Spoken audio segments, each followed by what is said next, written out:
parce que le sujet d'aujourd'hui, c'est créer une communauté, donc on est vraiment dans le thème, on est bien aligné par rapport à ça. Moi, pour me présenter rapidement, donc je m'occupe de créer la communauté de chez Sortlist. Je ne sais pas si vous connaissez, si vous savez ce qu'on fait. Sortlist, c'est une entreprise qui a été créée en 2014 par 4 entrepreneurs belges, donc Thibaut van der Hofstadt, Michael Valette, Nicolas Finet et Charles de Groot. Et ce qu'on fait, c'est qu'on est une marketplace, donc on met en relation des entreprises avec des agences de marketing, relations publiques, SEO, SEA, etc. Donc typiquement, comment ça fonctionne? Une entreprise qui a un projet digital, elle a un besoin, elle vient sur sortlist.com.be.fr, elle remplit un briefing, donc elle va répondre à plusieurs questions. Sur base de ces questions, nous, on va lui proposer une liste d'agences personnalisées et ensuite le matching se fait. On aide vraiment les entreprises à se digitaliser et à mener des projets digitaux en les mettant en relation avec des experts de leur sujet. Donc c'est vraiment ça qu'on fait. Et moi, ça fait presque 3 ans que je travaille chez Sortlist. J'ai commencé par 2 ans de content marketing, où je me suis occupé de lancer notre blog et de le faire grossir de 0 à 20 000 visites mensuelles. Et depuis 6 mois, un peu comme Bernard, je m'occupe de créer la communauté de la boîte. Et l'idée aujourd'hui, ça va être un petit peu de partager comment est-ce qu'on a fait, pour construire cette communauté en donnant des exemples concrets et essayer un petit peu de vous inspirer, voir comment est-ce que vous pourriez aussi faire de même sur vos différents projets. Donc voilà un peu pour le contexte et pour le background. Maintenant, au niveau de créer une communauté, pourquoi en faire une priorité? Qu'est-ce qu'on va voir aujourd'hui concrètement? C'est quoi le menu du jour? Il y a 4 points principaux que j'ai listés. On va d'abord définir ce que c'est qu'une communauté, bien comprendre ce que c'est pour cadrer exactement et bien comprendre en quoi ça consiste. On va voir les 6 objectifs qu'on peut atteindre avec une communauté. Quels sont les différents éléments, quels sont les différents objectifs qu'on peut réaliser en construisant une communauté. On va voir comment choisir sa plateforme communautaire, donc quels sont les outils qu'on peut utiliser pour hoster sa communauté et réunir tous ses membres. Et enfin, ce n'est pas tout d'avoir des membres sur une plateforme, il faut aussi réussir à l'animer et à engager les membres. Donc on va voir quels sont les leviers qu'on peut utiliser pour faire ça. Ça, c'est un peu le programme du jour. On va voir si ça rentre en 1 heure. mais en tout cas, c'est un petit peu tout ça qu'on va voir. Avant toute chose, moi, une question que je voulais vous poser, c'est selon vous, qu'est-ce qui caractérise une communauté? Qu'est-ce qui fait qu'on a une communauté? Est-ce qu'il y a des éléments en particulier qui font qu'on a une communauté quand on a une entreprise? Est-ce qu'il y a des éléments comme ça qui vous viennent en tête? Des intérêts communs. Oui, une bonne réponse. C'est ce que j'allais dire. Des synergies, donc des synergies positives. Hein. Ouais. L'ensemble des individus qui est plus que la somme. Mais aussi une volonté de partager avec d'autres, parce qu'on peut avoir des intérêts communs et pas du tout avoir envie d'en parler à d'autres. Oui, c'est clair. Tu dois avoir envie de partager et d'échanger avec les gens qui sont dans le même groupe. Et effectivement, comme tu le dis, pour que ça puisse arriver, tu dois avoir des points communs avec les personnes et avoir des intérêts communs. C'est des passions communes. Je ne sais pas s'il y a d'autres éléments que vous aviez en tête. Il y a un background culturel, il y a une classe d'âge, je dirais aussi. Il y a quand même pas mal de sous-éléments aussi qui peuvent… Clairement. Je posais la question parce que c'est important de bien le comprendre. Une communauté, ça va vraiment être un groupe de personnes qui partagent un point commun autour duquel elles peuvent se retrouver et construire des relations. Et donc, c'est vraiment important quand on crée une communauté de savoir qui sont les gens à qui on va s'adresser parce qu'on ne peut pas avoir d'insider sans avoir d'outsider. Quand on crée une communauté, les gens doivent se reconnaître les uns les autres et se dire on est ensemble entre nous, c'est notre groupe, on se retrouve autour de ce point-là, mais ceux qui n'ont pas ce point commun, ils ne font pas partie de nous, c'est des outsiders, ils ne sont pas chez nous. Donc, il doit vraiment y avoir cette notion de on peut rentrer dans le groupe ou on ne peut pas rentrer dans le groupe. C'est ça qui va vraiment permettre de créer du lien entre les membres.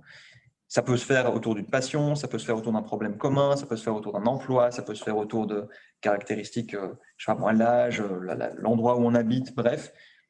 Il faut qu'il y ait un point commun entre les membres pour pouvoir avoir une communauté qui commence à se créer. Et une autre chose qui est importante, c'est qu'une communauté n'est pas une audience. Il y a une différence entre les deux. Il y a beaucoup de marques qui disent « ouais, voilà, on a une communauté sur Instagram, on leur envoie du contenu ». Mais ça, ce n'est pas une communauté, c'est une audience. Et il y a une différence fondamentale entre les deux, c'est le type d'interaction qu'on va avoir. Quand on a une audience, il y a une marque qui va envoyer des messages aux personnes qui vont la suivre, mais l'audience ne va pas forcément répondre. Et surtout, les membres qui sont dans l'audience ne vont pas parler les uns avec les autres. Tu as une marque qui va avoir des followers, mais si les followers ne parlent pas entre eux, c'est une audience, ce n'est pas une communauté. On a une communauté à partir du moment où une marque va envoyer des messages, elle va communiquer avec les gens qui la suivent. Les gens vont répondre à la marque, mais ils vont aussi interagir les uns avec les autres. Et c'est ça vraiment qui fait la différence, qui est la différence fondamentale entre une communauté et une audience, c'est les relations qui existent entre les membres qui la composent. Donc il faut vraiment réussir à construire les relations entre les membres d'une communauté pour avoir une communauté au final. Donc ça, c'est vraiment ce qui caractérise une communauté et ce qui va la différencier d'une audience. On peut prendre plusieurs exemples de marques qui ont réussi à faire ça, de marques qui ont construit une communauté, histoire d'illustrer un peu le propos, parce que ça peut paraître un peu théorique. Il y a d'abord Lego. Lego, donc marque, voilà, pas besoin de la présenter, on sait tout ce qu'ils font. Et ils ont construit une communauté qui s'appelle, est-ce que j'ai le lien ici? Je n'ai pas le lien ici, je vais le montrer ici. Lego, ils ont lancé un site qui s'appelle ideas.lego.com. Donc ça, c'est dédié à tous les fans de Lego.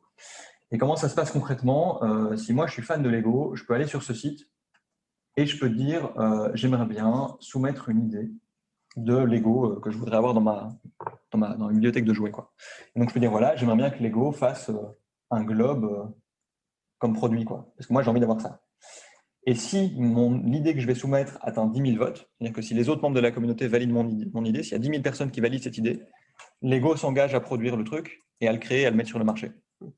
Et donc ça, c'est hyper cool parce que Lego peut engager les gens qui le suivent, qui vont suivre la marque.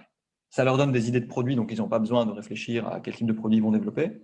Et surtout, ça crée un sentiment d'appartenance à la marque parce qu'on se dit, OK, j'ai eu cette idée et derrière, ils l'ont produite.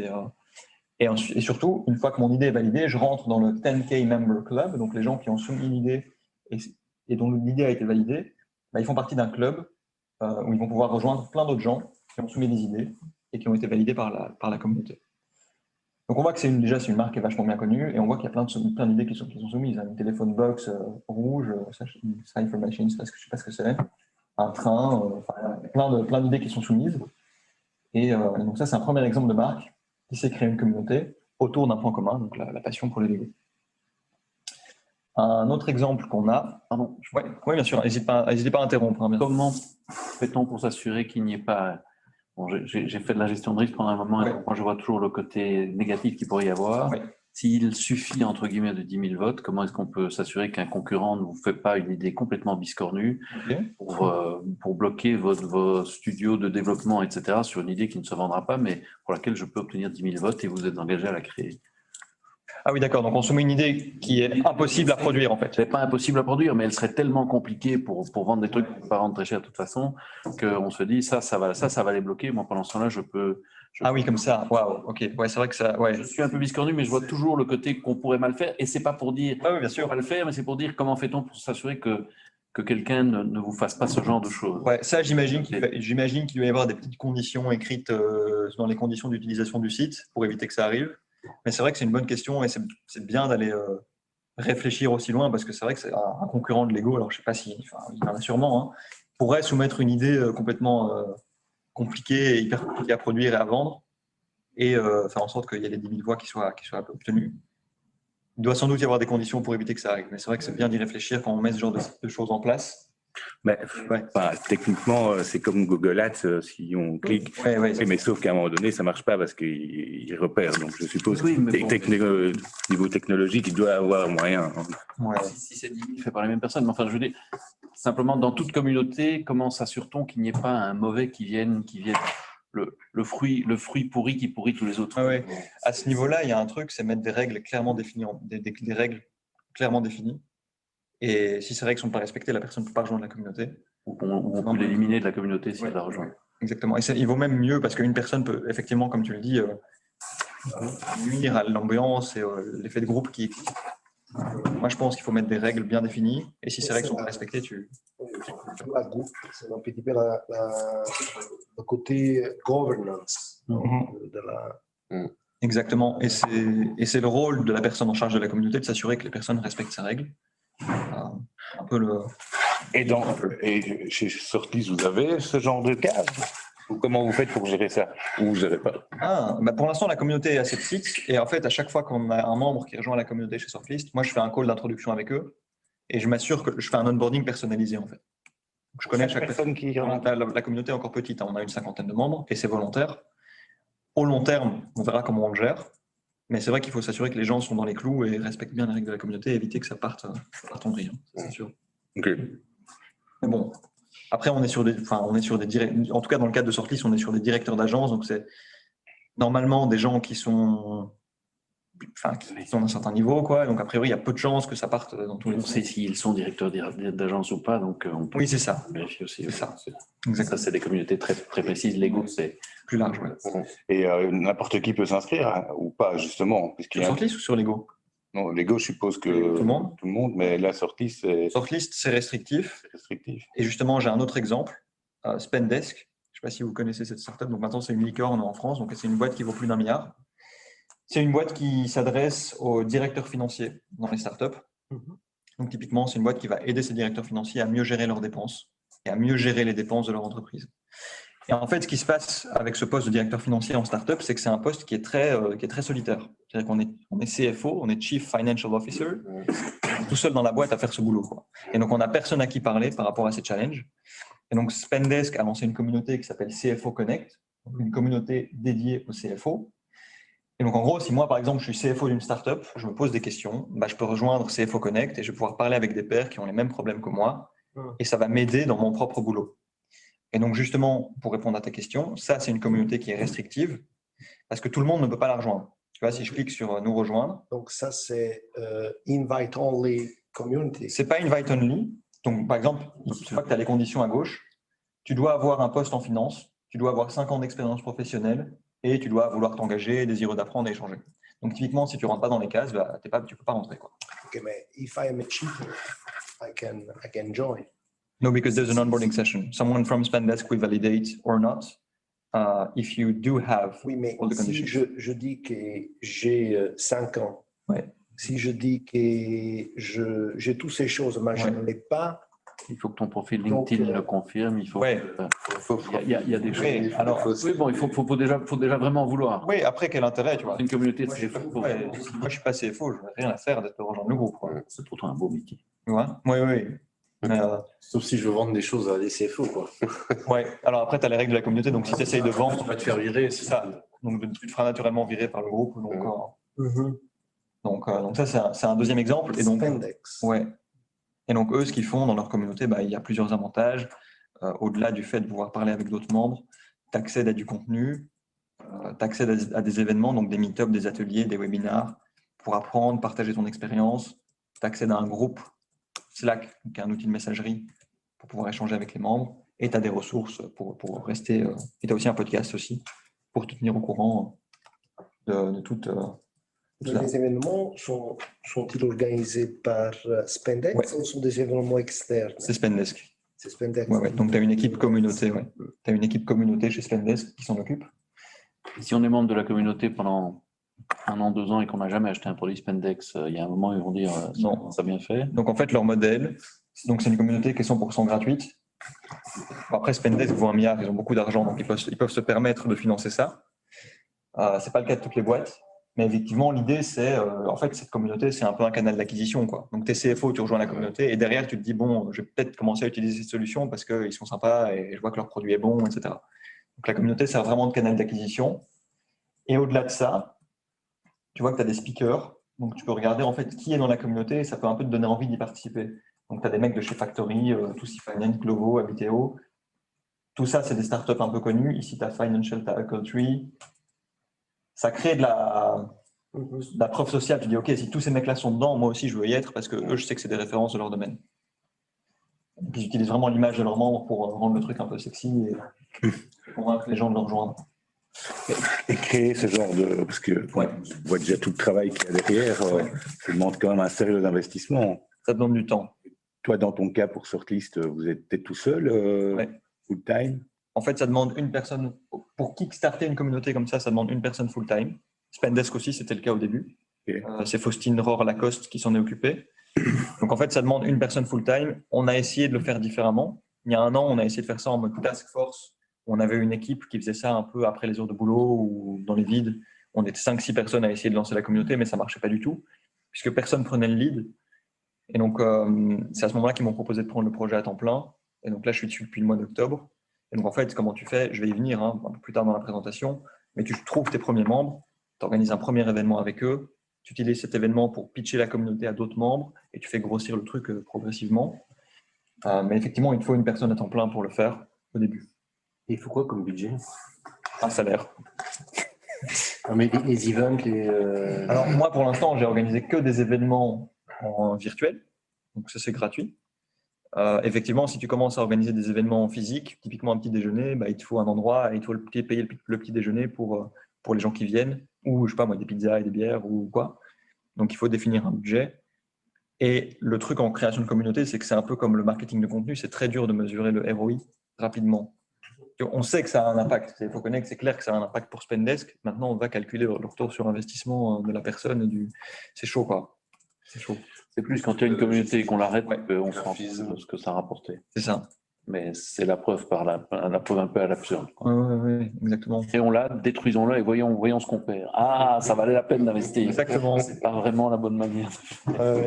C'est quoi le but justement par exemple chez Sortlist, le fait de dire on investit, on veut créer cette communauté, puisque c'est difficile de calculer le ROI. Concrètement, quelles sont les attentes? On espère que ça va booster l'acquisition, je sais pas, il y a une raison certainement. Je vais y venir. Il y a 6 objectifs que tu peux te fixer, que tu peux atteindre en créant une communauté. Ici, pour te répondre, il y a 2 choses. Un, c'est élargir notre offre. Parce que nous, la communauté, pour l'instant, est gratuite, elle n'est pas assez payante. Donc, élargir notre offre en proposant plus de services aux agences et leur apporter plus que juste de la génération de leads. 2, ça peut être un canal d'acquisition, un peu comme Spendesk. Donc, les gens rejoignent la communauté et puis derrière peuvent choisir un abonnement plus large. Et 3, la rétention. Parce qu'en fait, à partir du moment où tu commences à développer des relations avec les gens et tu commences à t'attacher à la marque et aux gens qui la composent, c'est un peu plus humain, quoi. Donc, ça, c'est un peu l'objectif aussi qu'on cherche à atteindre. Mais il y a 6 objectifs différents et je vais y venir dans le workshop. Et création de happiness. Exactement. Voilà. C'est ça, en fait. En fait, quand tu crées une communauté, tu crées aussi un avantage compétitif par rapport à tes concurrents qui est hyper difficile à reproduire. C'est comme quand tu crées un site web ou un blog, tu es vachement bien référencé sur 10 000 mots-clés. S'il veut venir te chercher sur Google, il va devoir investir du temps pour être positionné sur ces 10 000 mots-clés. Quand tu as une communauté, ça va aussi prendre du temps pour la répliquer. C'est plus dur que répliquer un blog, parce qu'un blog, tu peux le répliquer en produisant le même contenu, en visant les mêmes mots-clés. Une communauté, c'est des relations entre des humains. Tu ne peux pas répliquer ça et copier ton concurrent, tu vois.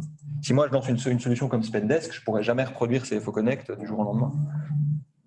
Et quand tu commences à développer ta communauté, toi, ce que tu es en train de faire, d'abord, tu vas aller chercher des utilisateurs ou des clients. Tu ne vas pas commencer à ouvrir, à dire on veut créer une communauté, comme là, ils ont là où ils vont chercher à l'extérieur. On commence avec des gens que l'on connaît, qui utilisent l'outil. Exactement. En fait, j'ai fait un podcast avec Faustine, qui est l'ancienne Head of Community de chez Spendesk. Et en fait, comment elle a fait? Elle a commencé avec un noyau dur. Donc, elle a été chercher 5-6 CFO. Puis, elle s'est mise à faire des événements, à faire des dîners avec eux pour vraiment avoir un noyau dur.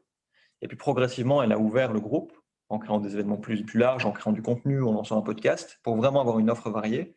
Et aujourd'hui, tu as 5000 membres dans cette communauté. Et donc, les gens peuvent postuler, ils peuvent aller sur le site postuler. Mais au tout début, c'était un truc tout petit, 5-6 membres.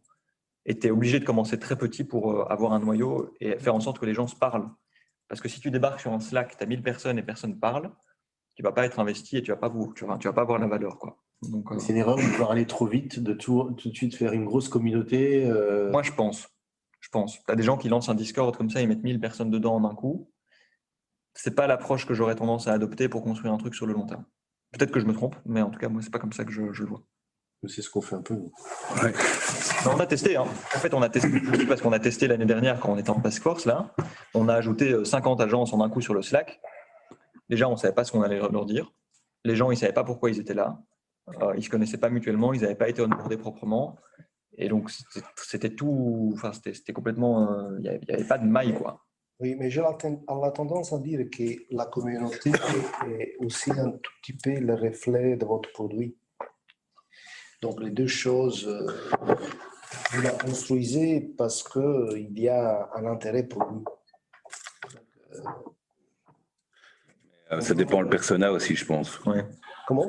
Ça dépend le persona, parce que si on prend notre cas, donc nous, on a une plateforme de matchmaking entre les IT développeurs et les sociétés.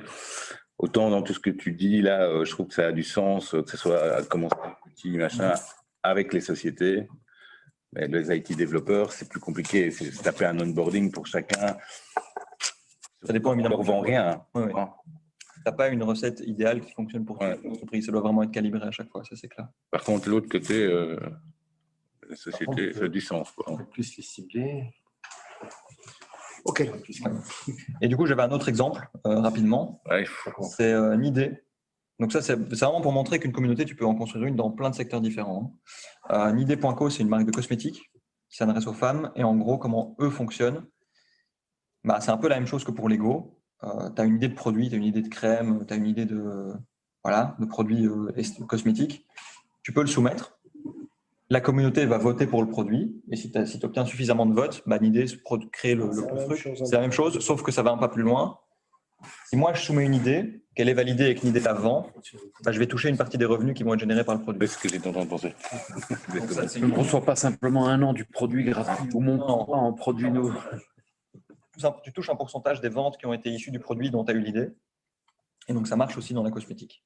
Mais comment? Parce que là, ils arrivent, ils votent et tout, mais après, il y a un canal style forum, Discord, Slack ou quoi Pour ça, mon idée, je ne pense pas qu'il y ait un canal Slack. Je pense que c'est vraiment… Spendesk, par exemple. Spendesk, il y a un Slack. Spendesk, il y a un Slack, ouais. Et chez vous, vous avez quoi? Nous, on a Slack aussi. Ok, pourquoi Slack? En fait, j'ai posé la question au premier membre, quelle plateforme vous voulez? Ils m'ont dit Slack, donc on a été sur Slack. Parce qu'eux l'utilisent déjà tous les jours dans leur vie professionnelle. En fait, l'idéal quand tu choisis, mais je vais y venir plus tard, c'est de choisir une plateforme avec laquelle tes membres sont déjà familiarisés et sur laquelle ils vont déjà naturellement. Parce que tu veux que ce soit le plus fluide possible pour qu'ils aillent sur ta plateforme communautaire. Ouais. Nous, on a choisi Slack. Donc ça, c'est un peu pour donner des exemples. Et maintenant, il y a les différents objectifs qu'on peut atteindre, donc que je mentionnais. On peut créer une communauté pour atteindre différents types d'objectifs.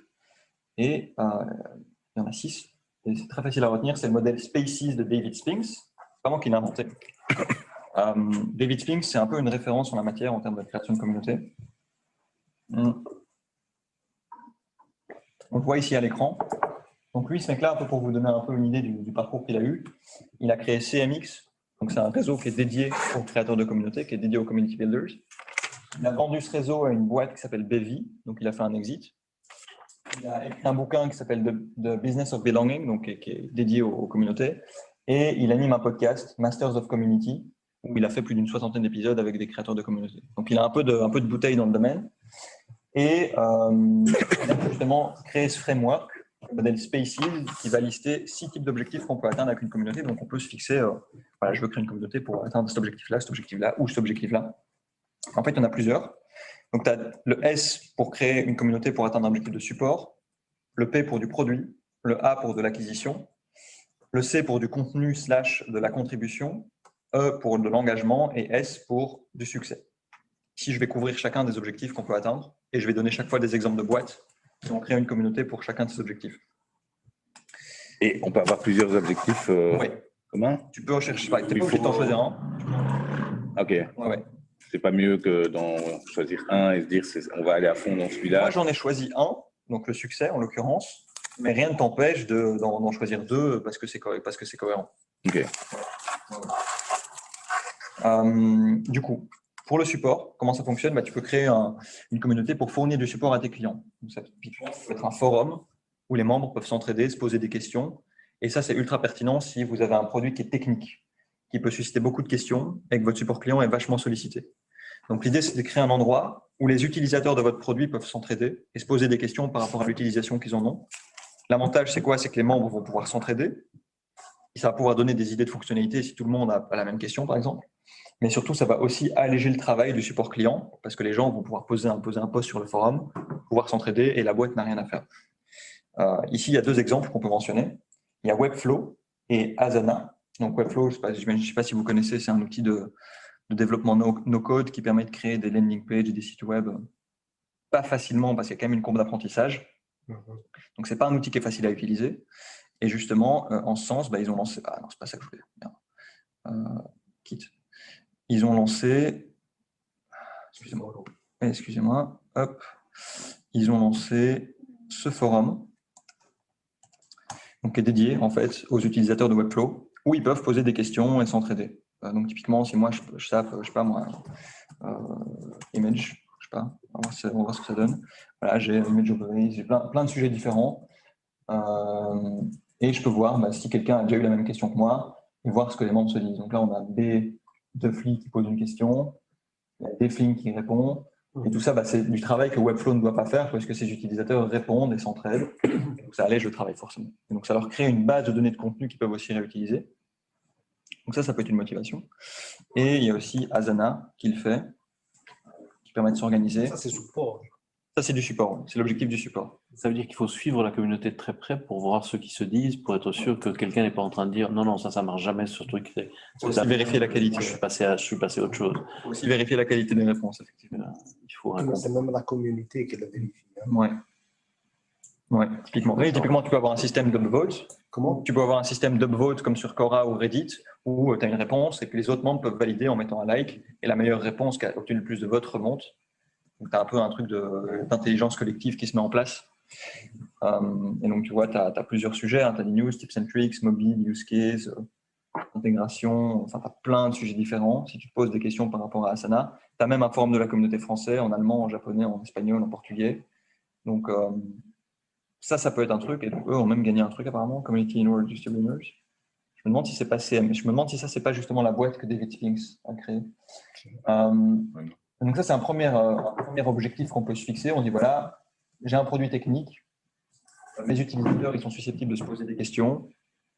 Je vais créer un forum pour ça, ils pourront s'entraider. Ça peut être le premier objectif qu'on peut atteindre. Le deuxième, je ne sais pas s'il y a des questions là-dessus. Deuxième objectif qu'on peut se fixer, c'est produit. Donc, comme je le mentionnais avec une idée et l'ego, on peut se dire, moi, je veux engager mes membres, je veux co-créer mon produit avec eux. Parce qu'en fait, ça permet de faire trois choses. Quand on engage ses membres dans la création de son produit, ils vont être ultra cohérents, parce qu'ils vont nous dire exactement quel type de produit ils ont envie d'avoir, un peu comme toi, tu le fais pour le moment. Donc, en fait, tu vas chercher du feedback auprès de tes membres. Ils vont te dire ce qu'ils ont envie d'avoir comme produit, donc tu le développes. Tu as un attachement à la marque qui va se créer, parce que si la marque prend en compte tes feedbacks pour créer le produit, tu dis, OK, ils m'ont écouté, ils m'ont entendu, j'ai eu un rôle à jouer dans la création de ce produit, donc forcément, je suis plus attaché à eux. Et j'ai un exemple ici qui va l'illustrer. Et troisièmement, c'est beaucoup plus facile de faire du marketing, parce que ton produit, tu sais que tu vas pouvoir le vendre, puisque tes membres ont dit ce qu'ils voulaient. Donc tu as trois avantages hyper précis dans le fait de co-créer ton produit avec les membres de ta communauté. Et donc ici, j'avais plusieurs exemples. Donc j'avais Nidé et Lego que j'ai déjà cité, mais il y a surtout Asphalt, qui est une marque de vêtements pour hommes et pour femmes.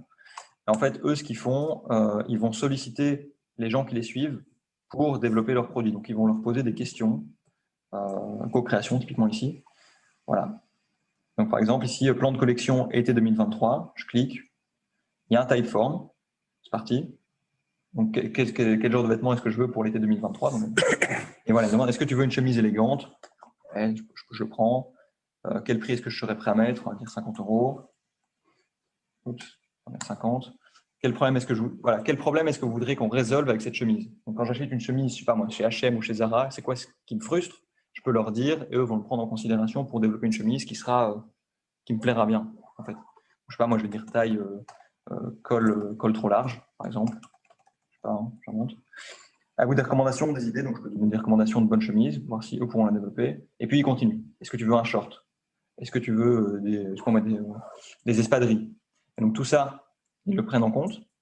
Et ensuite, tu as sur l'e-shop les produits qui ont été co-créés par la communauté. Donc le t-shirt, le pantalon, le jean, le pull parfait. Donc typiquement, si moi j'ai donné mon feedback par rapport au pull, je vois que le pull est dispo, je le veux sur mes épaules. Voilà. Donc je le commande, et puis je peux le précommander, et je vois qu'il sera livré entre le 11 et le 20 juin. Je peux choisir la couleur, machin. Donc ça, c'est vachement cool, parce que en fait, tu es attaché à cette marque, si tu as donné ton retour, tu auras beaucoup plus envie de l'acheter. Et surtout, au moment où tu achèteras le produit, il sera beaucoup plus attaché que si tu étais allé 15 minutes chez Zara acheter ton pull. Parce que, voilà, mais dans ce cas-là, est-ce qu'ils prennent l'email pour avertir ou... Ouais. Qu'est-ce qui pousse les gens dans ce genre de communauté-là où on te pose des questions que tu réponds, qu'est-ce qui pousse les gens à participer ? Parce que c'est moins sympathique que les autres communautés qui nous ont fait avant. Ici, effectivement, moi je ne connais pas les autres gens qui sont clients chez Asphalt, mais je pense que la motivation principale, c'est qu'ils s'adressent à un type de profil qui veut des vêtements de super bonne qualité, qui vont vraiment durer dans le temps. Et typiquement, eux ne produisent des vêtements que sur précommande. Donc, si tu as 2000, là on voit, tu as 15 000 personnes qui ont commandé, ils vont produire 15 648 pièces, peut-être un peu plus pour avoir un peu de marge. Donc, écologiquement, c'est mieux. La qualité des vêtements est bien meilleure que ce que tu trouves en magasin. Et donc, ça, c'est ce qui va être la motivation principale. Tu sais que ton vêtement va être bon à la fin et que tu auras un impact écologique réduit. Et en plus de ça, je pense qu'ils sont ultra transparents. Voilà, impact environnemental. Je sais que moi, ce pull, il va avoir 16 kg de CO2, il va produire 13 grammes de phosphate. Donc, c'est l'équivalent de la culture de 215 kg de pommes. Donc, je sais ce que ça représente. Et ça va correspondre à 44 heures de chauffage en appartement pour le produire. Et donc la motivation, je pense, c'est vraiment de pouvoir avoir un produit où tu connais l'impact et un meilleur impact. Mais bon, c'est de l'audience, ça, si je prends ta définition. C'est une communauté, il y a une interaction entre les membres. Il peut y avoir plus d'interaction entre les membres, effectivement. Donc, après, je trouve ça chouette, hein, mais moi, c'est pas vraiment une communauté, c'est plus un magnet, quoi. Je peux le voir comme ça. Donc, ouais. Ouais, parce qu'on peut aussi leur donner un avantage quelconque. Ouais. Ils pourraient organiser des événements, tu vois. Ils pourraient organiser des événements, ils pourraient lancer je sais pas moi, un magasin physique, comment on appelle ça, un pop-up shop, où les membres pourraient venir se rencontrer, effectivement. Ça pourrait être une façon de... Ouais, pop-up store. Ouais, tout à fait, ouais. Donc ça, c'est le deuxième objectif du modèle Spaces. Troisième objectif, c'est pour l'acquisition. Donc, comme je le mentionnais, tu peux créer une communauté pour faire de l'acquisition de clients, un peu comme Spendesk. Parce qu'en fait, une communauté, c'est la forme ultime de preuve sociale. C'est-à-dire que si tu compares deux marques et qu'une d'entre elles a une communauté hyperactive et que l'autre n'en a pas, tu auras forcément plus tendance à choisir celle qui a une communauté parce que c'est plus intéressant. Un exemple ici que je peux mentionner, enfin, il y a deux exemples que je peux mentionner. Tu as d'abord Rafa, donc Rafa Cycling Club. Rafa, en fait, ils ont créé une communauté de gens qui sont fans de cyclisme. Donc, tu peux aller là. Donc, eux, tu vois, c'est tous des mecs, des femmes qui sont passionnés de cyclisme, donc ils peuvent rejoindre un Rafa Cycling Club pour partager leur passion et rencontrer d'autres gens qui veulent faire du cyclisme. Donc, si moi, typiquement, j'ai besoin d'un vélo ou j'ai besoin d'un maillot pour faire du cyclisme et que j'ai le choix entre Rafa ou Decathlon, j'aurais plus tendance et que je suis vraiment mordu de cyclisme, j'aurais plus tendance à aller chez Rafa parce que je vais pouvoir partager ma passion avec d'autres gens et surtout, je me rends compte que la marque, elle est spécialisée là-dessus, quoi. Donc ça peut être un exemple de communauté qui est créée pour faire de l'acquisition, parce que ça peut être un moyen d'attirer des clients. Et un autre exemple que tu as, c'est House of Wise. Donc ça, c'est une marque qui a été créée par Amanda Goods. Et en gros, elle commercialise des produits à base de CBD. Mais le truc avec le CBD, c'est que si tu ne connais pas, tu peux vite te poser des questions. Tu vois, tu peux faire tu peux joindre ça au fait de, je sais pas moi, fumer du cannabis ou quoi. Donc tu peux te poser des questions. Est-ce que c'est vraiment bon pour moi de prendre du CBD? Quel va être l'impact sur ma santé, etc. Et donc, elle a créé une communauté de personnes qui ont ces produits, qui partagent des histoires sur ce que ça a changé pour elles, l'impact que ça a eu dans leur vie, etc. Et donc, c'est rassurant de voir, en tant que potentielle cliente, de voir que tu as d'autres personnes qui ont pris ce produit et que ça a eu un impact positif sur elles. Donc, ça peut faire sauter de la friction, faire sauter la crainte d'acheter le produit avant d'effectivement devenir cliente. Donc ça, c'est un exemple qu'on peut citer en termes d'acquisition, c'est rassurer le client en jouant sur la preuve sociale et en montrant que d'autres personnes qui lui ressemblent utilisent le produit qu'on commercialise et qu'il y a une communauté derrière. Tu peux rentrer un peu dedans, qu'on voit à quoi ça ressemble? Bien sûr. Tu as le shop ici, le shop bundles. Tu vois, donc tu as Stress Kit, Sex Kit, Sleep Stress, Stress Gummy, Trio. Donc tu as plusieurs trucs. Et tu peux aller sur, je crois que c'est à la fin. Non, parce que leur site a évolué. Down Court, Our Story. Je crois que ça va être ça. Tu as l'histoire. À la base, elle était en haut. CBD One-on-One, Shop. Je sais qu'elle est quelque part. Là, voilà. Become an ambassador. Donc là, tu peux devenir une ambassadrice de la marque et justement prendre des commissions sur chaque vente que tu fais et accéder à une communauté de femmes qui prennent le contrôle de leur stress, leur sexe, leur sommeil et leur wealth, richesse. Tu peux faire Join Now. Et puis, tu peux submit your info for approval. Tu peux prendre des commissions. Share your genuine experience with friends, family, followers. Donc, c'est aussi des ambassadrices, en fait. Donc, tu rejoins non seulement la communauté, mais tu deviens aussi ambassadrice de la marque. Et là, tu vois que tu as un Slack où tu peux partager tes victoires, tes défaites, poser des questions et surtout supporter 500 personnes qui sont dans la même situation que toi et qui sont aussi clientes de House of Wise. Et d'ici, tu as plusieurs exemples. Donc, tu as des Wise Wednesday Hangouts, donc des événements, tu as des surprises. tu as des spotlights sur les sites web, tu as plein d'avantages en fait à rejoindre cette communauté.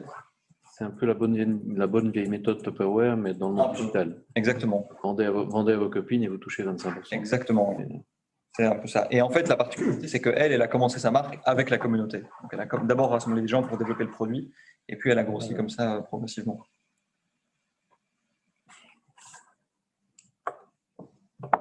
Ça, c'est un exemple aussi d'acquisition en jouant sur la preuve sociale.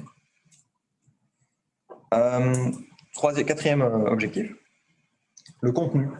En fait, quand on fait du marketing de contenu en tant que marque, il y a 3 problèmes, et je l'ai vécu. C'est trouver des idées. Ensuite, une fois que tu as des idées de contenu, il faut les produire. Et une fois que tu as des idées de contenu qui ont été produites, tu dois encore les diffuser pour les rendre visibles et faire en sorte que les gens consomment le contenu que tu as créé. Et en fait, le fait de créer une communauté, ça peut t'aider à faire sauter ces 3 trucs. Parce que par définition, les membres de ta communauté, ils sont fans de ta marque. Donc ils vont avoir envie d'en parler. Ils vont naturellement avoir envie de créer du contenu autour pour montrer qu'ils sont fans de ta marque. Et donc ici, il y a 3 exemples qu'on peut citer. Il y a Salomon, GoPro et John Deere. Chacun, ça s'applique d'une manière différente. Salomon, si vous faites de la course à pied et que vous êtes fan de trail, c'est une marque d'équipement, en gros. Donc typiquement, c'est un peu comme Nike, mais c'est un peu plus niche.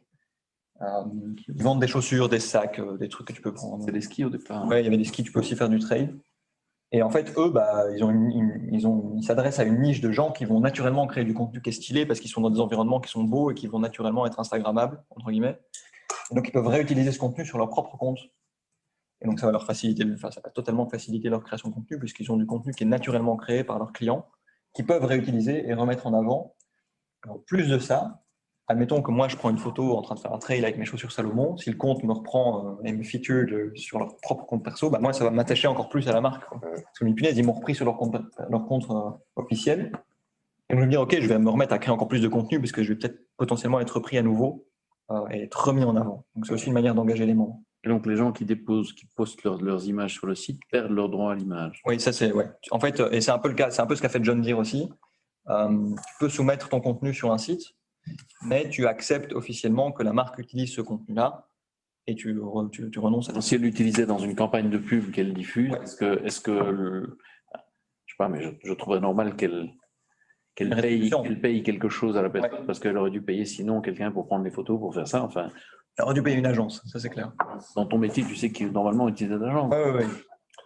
Ça, c'est les conditions de la boîte. Facebook, Instagram et tout ça, dès que tu postes ton image, c'est fini, quoi. Mm-hmm. Oui, mais les gens ne sont pas toujours conscients de ça. Oui, ça c'est sûr. Donc ça, c'est les conditions de la marque qui doivent être définies exactement. Donc ça, c'est un premier exemple.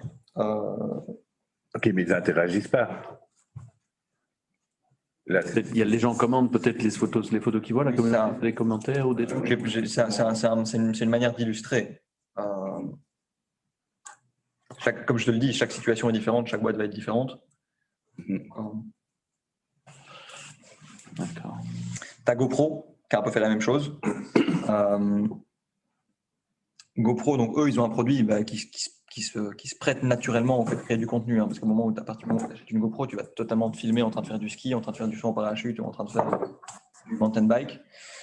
Donc eux, ce qu'ils ont fait, ils ont fait le $1 Million Challenge. Donc typiquement, ils ont invité leur audience, si tu préfères, à soumettre le contenu qu'ils ont créé et les meilleures vidéos ont été récompensées. Donc typiquement, j'essaie de lire, donc il y avait $1 million sur la table et il y a 27 000 vidéos qui ont été soumises depuis 131 pays et ils ont sélectionné 62 personnes qui ont chacune gagné $16 129. Et donc ça, ils ont créé une vidéo qui a fait 429 000 vues, qui a été sortie en 2021, donc il y a 3 mois. Et ici, tu as le nom des gens qui ont participé à la co-création de la vidéo. Ça, c'est un exemple de marque qui va aussi mobiliser ses clients pour créer du contenu, même si eux, de base, ils ont un produit qui s'y prête naturellement, quoi. Ça, c'est le deuxième exemple. Et troisième exemple, c'est John Deere. Ce qui est particulier avec John Deere, donc déjà, c'est totalement différent de GoPro et de Salomon, qui vendent des tracteurs. Mais un truc dont on ne se rend pas forcément compte, c'est que les gens qui ont John Deere, ils sont hyper fans de leur John Deere et ils sont hyper contents de le montrer. Et tu as des gens qui ont commencé à créer des TikTok sur le produit, qui créent de la valeur, qui créent de la visibilité pour la marque. Et en fait, quand tu vas sur TikTok et que tu regardes le hashtag John Deere, on va voir, hein. Hop. On va aller voir ça. Je regarde. Donc, tu as 6,7 milliards de vues. C'est quand même beaucoup. Mais ce qui est surtout très drôle, c'est que quand tu vas sur le compte John Deere, on va voir s'il me le trouve. Ça, c'est le compte officiel, hein, il est validé. Là, ils n'ont rien publié, quoi. Donc, ils ont fait 6,7 milliards de vues sans créer le moindre contenu, parce que c'est que du contenu qui a été sourcé par leur audience. Mais ils n'ont pas provoqué ça par eux-mêmes. C'est vraiment. C'est juste c'est eux qui se sont mis à le faire eux-mêmes, quoi. Donc ils ont des gens qui sont tellement attachés à leur marque qu'ils ont naturellement envie de montrer leur John Deere et de créer du contenu autour. Et c'est hyper large, hein, tu as plein de trucs différents. Donc tu as ce mec-là, voilà. Il est juste. Et ce mec-là, il a fait combien de vues? Il a fait 2,5 millions de likes. Je ne sais pas si on John Deere est tellement stable, j'ai même pas besoin d'être là. Voilà, exactement. Ah, c'est beau ça quand même. T'as un mec, t'as des trucs un peu plus drôles aussi.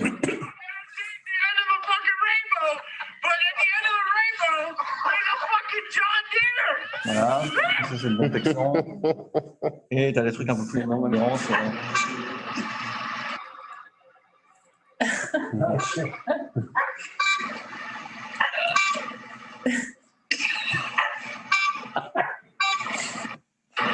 Donc ça c'est un exemple aussi de marque où les gens sont fans quoi, et créent du contenu autour, mais c'est du contenu gratuit quoi. Donc ils n'ont pas dû engager un content marketeur pour faire des TikTok, c'est que des gens ils postent à John Deere et ça grimpe. Hein.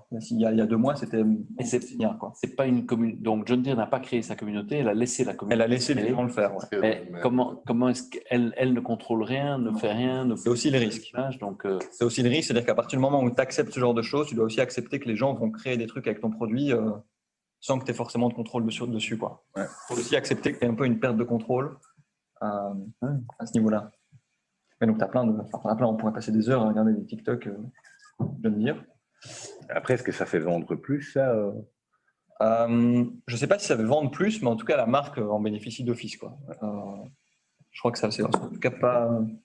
Enfin, ça fait en sorte que ta marque va être top of mind. Tu penses tracteur, tu vas penser de John Deere. Et moi, je ne suis pas capable de citer une autre marque de tracteur, quoi, à part peut-être Ford ou quoi, mais je vais naturellement penser à John Deere à cause de ça, quoi. Après, il y a pas de chance que j'achète un tracteur. Mais en tout cas, je pense que ça renforce en tout cas l'attachement à la marque. Et si tu as un John Deere qui pète, tu vas d'office en racheter un autre derrière. Donc, ça, c'est un exemple. Ça, c'est le 4e objectif qu'on peut atteindre, qu'on peut chercher à atteindre avec une communauté. Le 5e, c'est l'engagement. Donc, c'est le fait de fédérer les membres de sa communauté autour d'un élément qu'ils partagent et d'essayer de les fédérer pour devenir une référence autour d'un sujet qui est important pour eux. Donc le but, ça va être de devenir en tant que marque, la marque à laquelle ils vont penser naturellement quand ils vont penser à ce sujet-là. Pour l'illustrer, plusieurs exemples. Il y a Nike. Donc Nike, ils ont créé le Nike Running Club. Donc si moi, par exemple, je suis fan de running, je peux télécharger l'application Nike Running Club et je peux commencer à courir avec d'autres personnes qui ont cette passion du running. Et je peux aussi challenger mes potes, rivaliser avec vos amis, soutenir la communauté. Je peux participer à des défis individuels hebdomadaires. Je peux montrer ma progression aux autres gens. Je peux aller courir avec d'autres personnes de la communauté. Et donc ça, le but, c'est quoi? Ça veut dire que quand moi, je vais penser à la course à pied, je vais penser à Nike. Donc je vais aller acheter un t-shirt Nike, je vais aller acheter des chaussures Nike, je vais aller acheter la montre, ou j'en sais rien, ou bandana, ou tout le matos qui va avec, quoi. Et donc ici, l'objectif de Nike, c'est vraiment de fédérer les gens qui sont fans de running autour de leur passion pour faire en sorte que Nike soit la référence et soit vraiment inscrit dans leur tête quand ils pensent à la course à pied. Donc il y a Nike qui fait ça, mais il y a aussi Sephora, donc dans la cosmétique, encore une fois, il y a une communauté Sephora qui cartonne pour le coup. Donc typiquement ici, voilà, si moi je suis fan de cosmétiques, je peux rejoindre la Beauty Insider Community, je peux rejoindre des groupes. Par exemple, ici, on va aller voir. Hein. Je peux rejoindre des groupes pour suivre des sujets. Donc, je peux aller voir la skincare, Lip Lovers, Best Hair Ever. On va aller voir sur Best Hair Ever. Et je peux rejoindre d'autres personnes qui veulent avoir les meilleurs cheveux de l'univers. Et donc là, tu vois, c'est un peu comme un forum, quoi. Fine and Thin Hair. Voilà. Tu as plein de sujets différents que tu peux rejoindre. Et ça, le but, c'est quoi? Typiquement, si tu penses à la cosmétique, tu vas naturellement penser à Sephora parce qu'il y a ce groupe-là et tu as beaucoup membres. Skincare, tu as 480 000 personnes dessus, quoi. 16 000 commentaires. Donc ça, encore une fois, c'est un objectif d'engager les membres autour d'un sujet qui est important pour eux. Tu peux aussi avoir des conversations, galeries, tu as aussi des événements. Enfin, c'est déjà un peu plus fat comme truc, quoi. Tu vois, tu as un événement ici. Spring Savings Event 2022, Shopping Advice. Voilà. Donc si tu t'intéresses à la cosmétique, c'est Sephora la référence. Et un autre exemple, alors ici l'objectif est un peu différent parce que c'est pas pour devenir une référence, c'est plus pour engager ses fans. Mais Sofiane Pamar, qui est un pianiste français hyper doué, a créé une communauté pour ceux qui s'intéressent un peu aux NFT et à la crypto. Il a lancé des NFT à son image, donc c'est des objets des collectibles digitaux. Et en gros, quand on achète un NFT Sofiane Pamar, on peut rejoindre sa communauté qui a lieu sur Discord. Donc ici, on voit qu'il y a un Discord. Donc moi, si j'achète un NFT, je peux faire partie de sa communauté, rejoindre d'autres personnes qui sont fans de sa musique, et je peux aussi accéder à des avantages, typiquement écouter son nouvel album en avance, typiquement accéder à un concert ou accéder à des places de concert qui sont privilégiées, accéder à des fêtes privées, accéder à une répétition de concert qui sera uniquement réservée aux membres de la communauté qui ont acheté un NFT. Donc ici, l'objectif n'est pas forcément pour lui de devenir une référence dans la musique, mais plus d'engager sa communauté et d'engager ses fans et de les réunir. Parce que typiquement, eux vont participer à parler de sa musique, ils vont parler de Sofiane Pamar à leur entourage, et donc ça va aussi l'aider à devenir plus connu, évidemment. Et ça rend le NFT un peu plus concret au point de vue valeur, parce que ça reste le grand débat. Complètement. Quelle est la valeur qu'il y a derrière? Là, tu as un NFT, c'est un peu comme un bracelet qui te donne accès à une soirée particulière, quoi. Ça a déjà plus de sens, quoi. Exactement. Tu as un vrai projet derrière. Et surtout, si tu achètes le NFT, parce que Sofiane Pamar a 30 ans, admettons sa carrière explose et dans 20 ans, ça devient une hyper grosse star à la Madonna, potentiellement, son NFT va aussi grimper en valeur, un peu comme quand tu achètes une œuvre d'art, par exemple. C'est combien? Alors, ils font des drops. Pour l'instant, il y en a 2000 qui ont été vendus. Ils ont d'abord fait 1000 ventes qui étaient à 0,1 Ether, donc c'était l'équivalent de 300 €. Puis la deuxième vague, donc entre du millième au 2 millième NFT, c'était 0,2 Ether, donc c'était le double, 600 €. Et puis là, je ne sais pas quand est-ce qu'ils vont faire un nouveau drop. Ah oui, ok. Ça se compte en Ether. Mais effectivement, ça dépend aussi du prix de l'Ether, quoi. 0,2 Ether, ça dépend du prix de l'Ether pour voir un peu comment ça fluctue. Et tu peux payer que avec des Ethers, ça? Ouais, donc en gros, comment ça se passe? Il faut que tu ailles sur. Pour pouvoir acheter ça, il faut que tu aies des Ethers. Donc il faut que tu ailles sur Coinbase, une plateforme. 0,1 Ether. Il ne faut pas tout un Ether, un petit peu d'Ether. Tu vas sur Coinbase, tu achètes des Ethers en faisant un virement avec ta carte bancaire.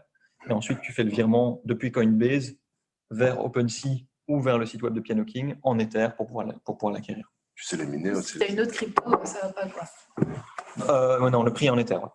Le prix en Ether. Donc, tu ne peux pas acheter avec une autre crypto. Voilà une idée. Il faut créer des endroits où on peut échanger. Échanger, ouais. Ça doit exister Ça doit sûrement. exister sans doute, ouais. Ouais. Ah oui, c'est du change. Hein. Donc ça, c'est le 5e objectif de Headspace. Quand on est terre, parce qu'elle a bien augmenté. Mais bon, là, l'artiste, il gagne de l'argent, quoi, avec ça. En fait, ça lui permet de lever des fonds qui va derrière pouvoir investir en marketing. Okay. Donc, il a levé ça. Et puis après, je peux regarder. Typiquement, parce qu'il doit investir sur son marketing pour être plus connu, pour avoir des feats avec des auteurs et des artistes qui vont aussi être connus. Là, comme une start-up, quoi, tu vois. Il a levé 5 millions. S'il a levé 300 000 et puis 600 000, quand même, c'est pas mal. Hop, si tu regardes ça, normalement, voilà, typiquement, il a été sur Times Square, quoi. Boum. Donc bon, ça claque un peu, c'est pas mal. Te chope ça. Non. Et donc après, il peut aussi investir dans ses salles de concert, il peut faire des scènes un peu stylées. Enfin, voilà. C'est un peu du crowdfunding, quoi. Ouais, exactement. Donc effectivement, c'est un peu une levée de fonds, crowdfunding. Il s'est acheté un Bored Ape aussi. Mais bon, ça c'est un autre débat. Un quoi? Un Bored Ape. C'est un peu comme les CryptoPunks qui coûtent une blinde. Il en a acheté un aussi. Le singe en NFT, t'as pas vu ça? Ah non, mais des fois je Pas dans le NFT. me sens un peu vieux par moment.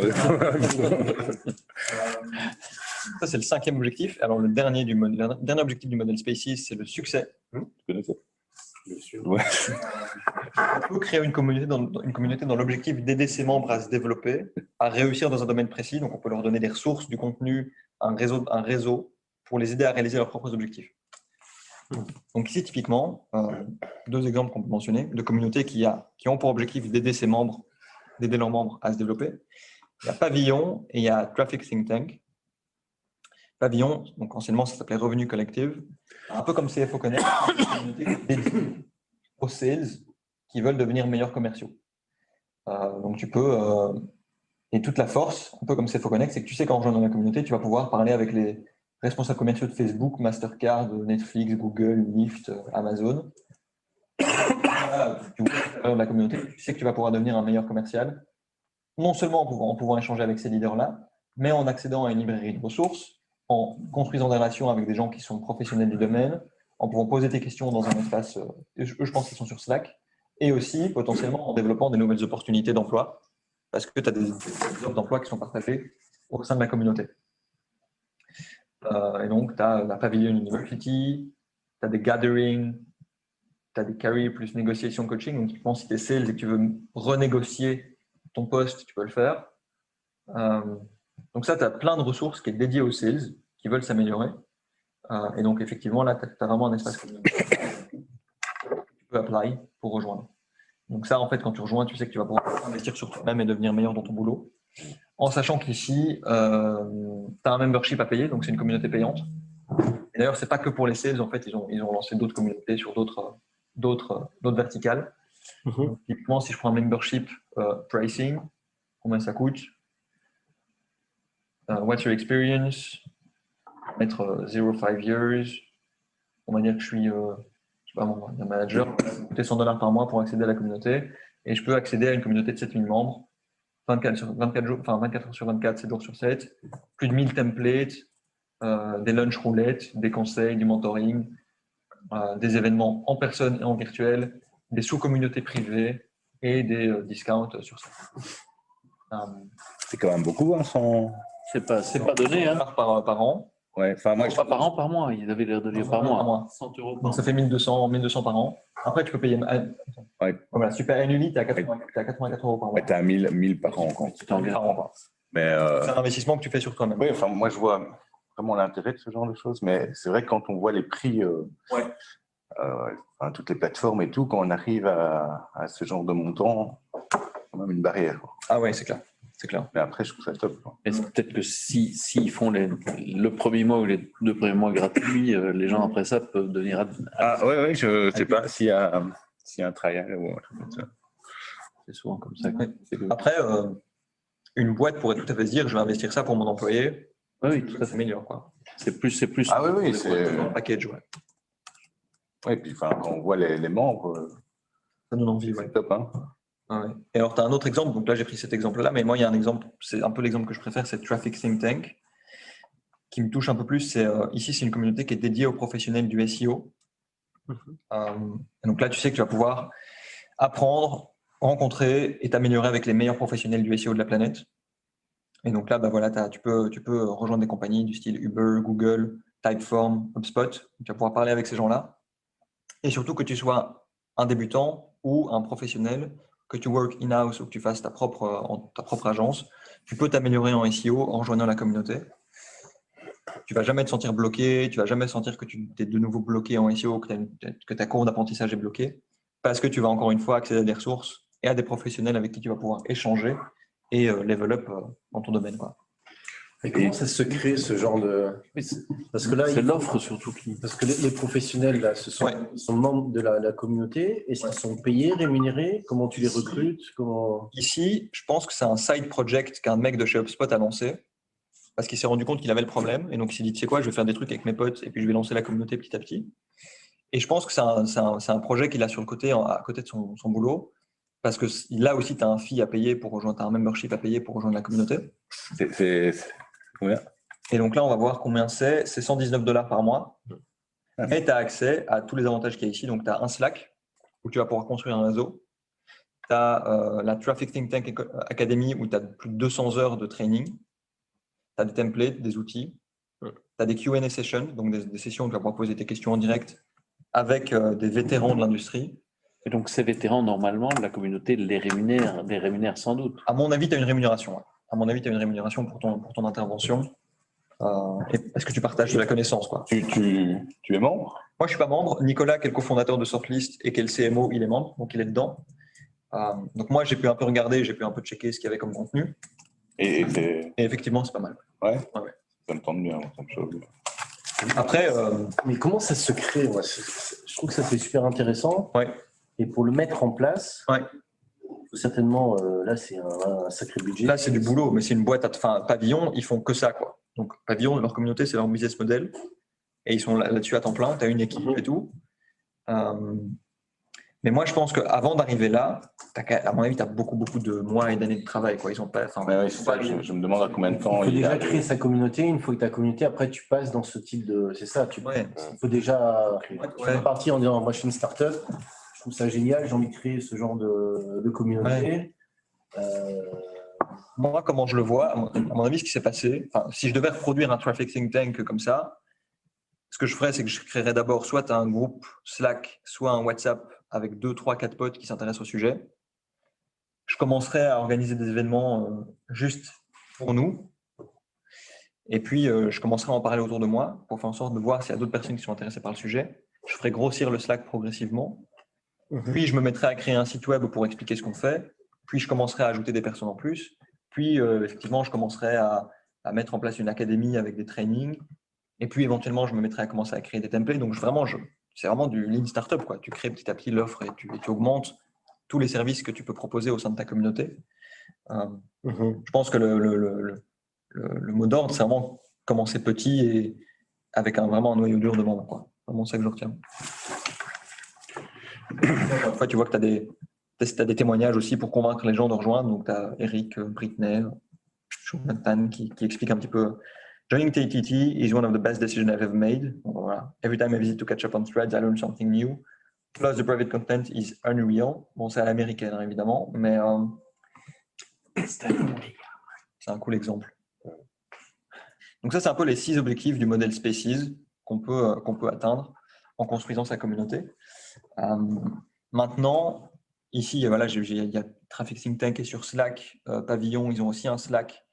Il y a plusieurs types d'outils qu'on peut utiliser pour hoster sa communauté et recevoir ses membres. Il y a plusieurs outils externes, donc il n'y a pas forcément besoin de construire un tool pour rassembler ses membres au même endroit.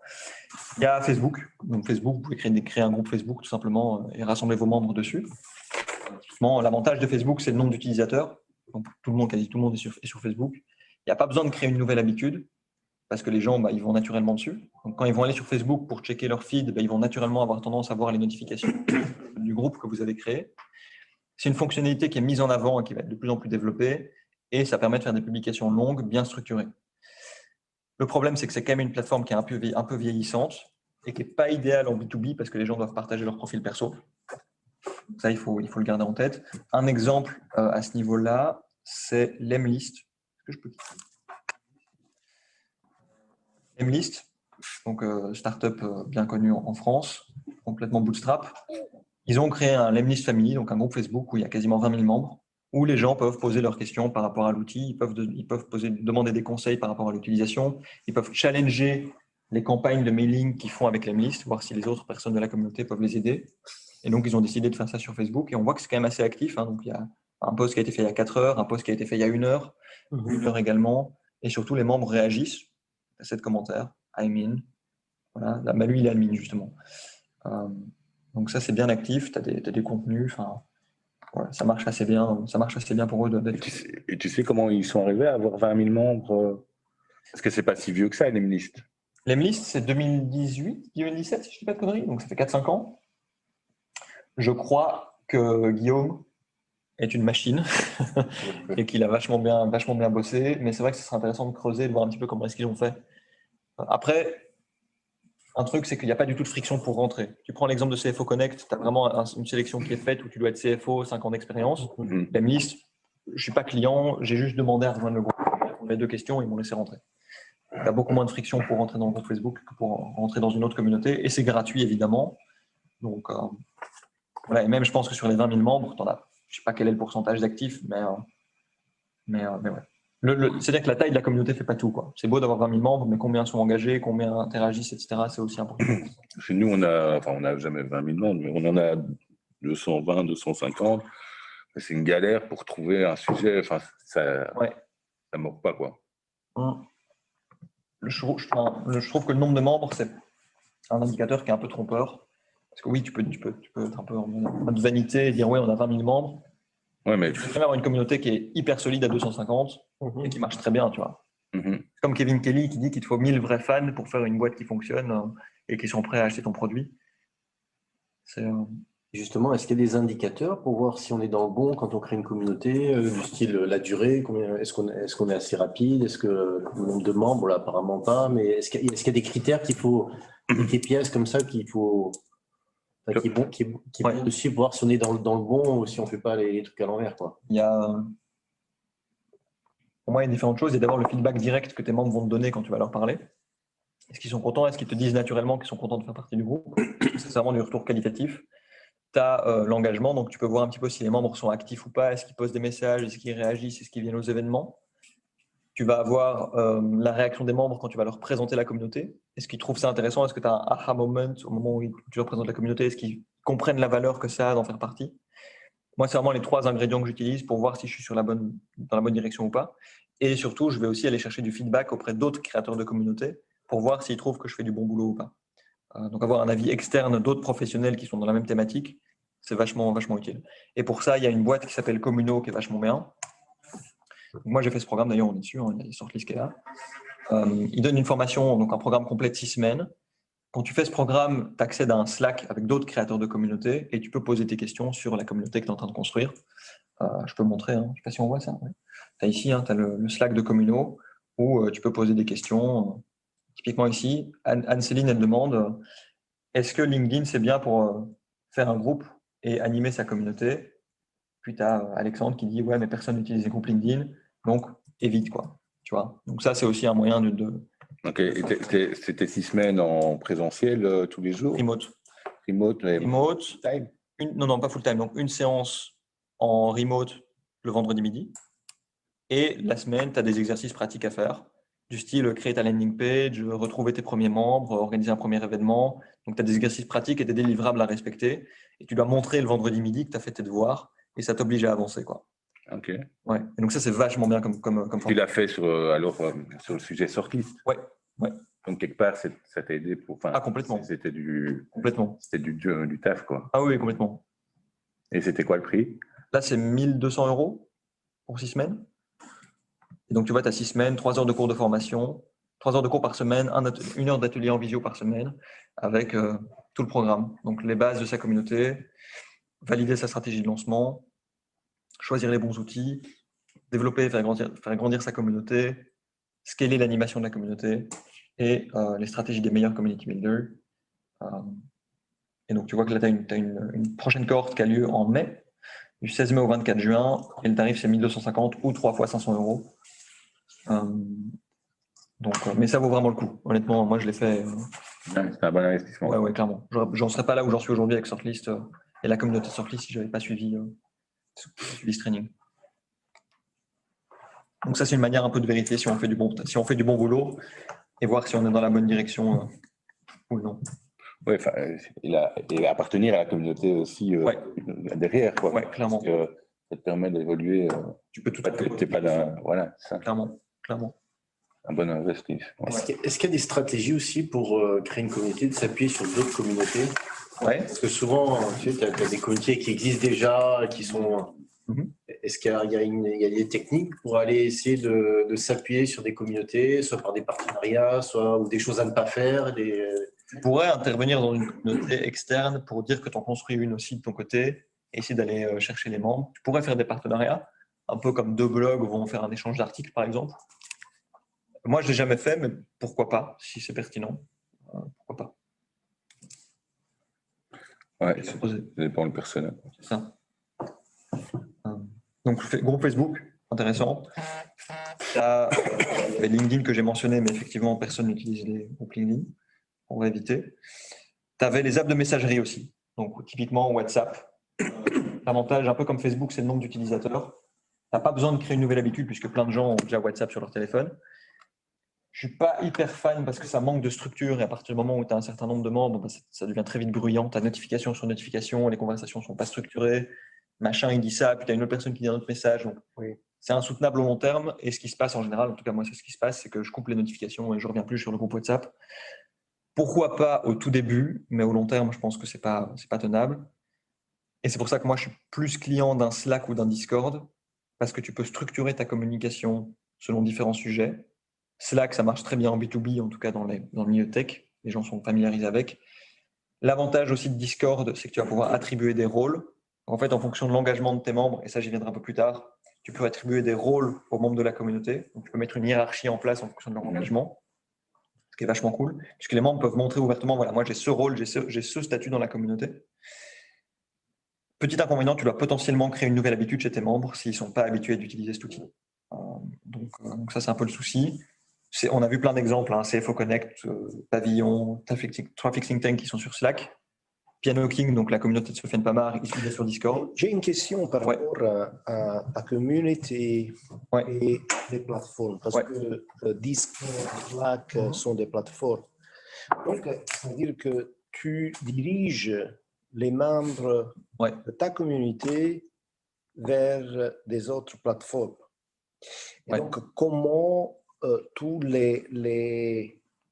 Donc, quel est le lien après entre la plateforme et ta communauté? En fait, la plateforme, c'est vraiment l'endroit où tu vas regrouper tous tes membres. Et donc, dans ce cas, Slack host c'est l'autre. ta communauté. Oui, exactement. C'est l'autre. Un peu comme quand, je sais pas moi, tu crées un forum sur Reddit. Comment? Si tu crées un forum sur Reddit, par exemple, c'est la plateforme qui est haute, quoi. Comme quand tu vas mettre un site web, je sais pas moi, sur OVH, ça va être ton hébergeur.